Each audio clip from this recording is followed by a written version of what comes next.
নমস্কার, খবর পড়ছি চ্যানেল নিউজ ইউএনআই থেকে। ব্যঙ্গ করে স্বস্তিকা বললেন, মানুষ ভেবেছে আমি বোধহয় সকাল থেকে মদ খেয়ে পড়ে থাকি। টেক্কা ছবিতে রুক্মিণীর বলা মাল শব্দটি নিয়ে সমালোচনা চলছে। মুক্তির অপেক্ষায় টেক্কা আর ছবির প্রচারে ব্যস্ত দেব, রুক্মিণী, স্বস্তিকারা।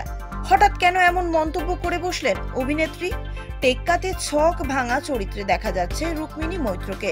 সিনেমাতে এক জায়গায় মাল শব্দটিও বসানো হয়েছে মায়ার মুখে। এক সাক্ষাৎকারে তাই নিয়েই কথা বলতে শোনা গেল অভিনেত্রীকে। বললেন, এই যে মাল কথাটা বলেছি ওটা নিয়েই সবাই বাপরে বাপ করছে।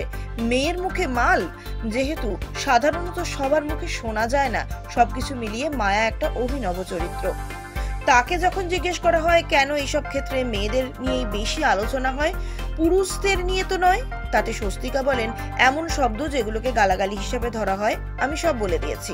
ও ভালো মেয়ে, ও এরকম প্রথমবার বলেছে বলে এত চিন্তা করছে। আসলে মানুষ রিল আর রিয়েল লাইফে গুলিয়ে ফেলে, অভিনেত্রীদের ক্ষেত্রে এটা বেশি হয়। আমার সঙ্গে তো এটা অনেক হয়েছে। আমি একটা ছবিতে অ্যালকোহলিকের চরিত্রে অভিনয় করেছিলাম। মানুষ ভেবেছে আমি সকাল থেকে সত্যিই বোধহয় মদ খেয়ে পড়ে থাকি। ও জার্নি শুরু করেছে বলে হয়তো লোকে ভাবছে। ও রুক্মিণী মাল বলল, আজ থেকে 20 বছর পর আর হবে না।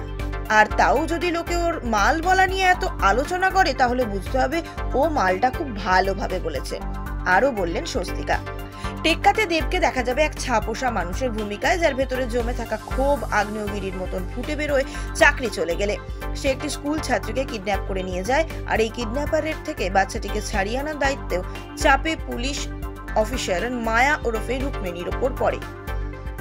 আর বাচ্চাটির মায়ের চরিত্রে রয়েছেন স্বস্তিকা। গত বছর পুজোয় মুখোমুখি টক্কর ছিল দেবের বাঘা যতীন আর সৃজিতের দশম অবতারে। তবে এবারে দুজনে একই টিমে রয়েছেন, তাই পুজোর বাজার গমগম করছে। অনেকটাই বাজি ধরে ফেলেছে টেক্কা। আরো এইটাই যে দুটি ছবি মুক্তি পাচ্ছে, তা হলো শাস্ত্রী এবং বহুরূপী।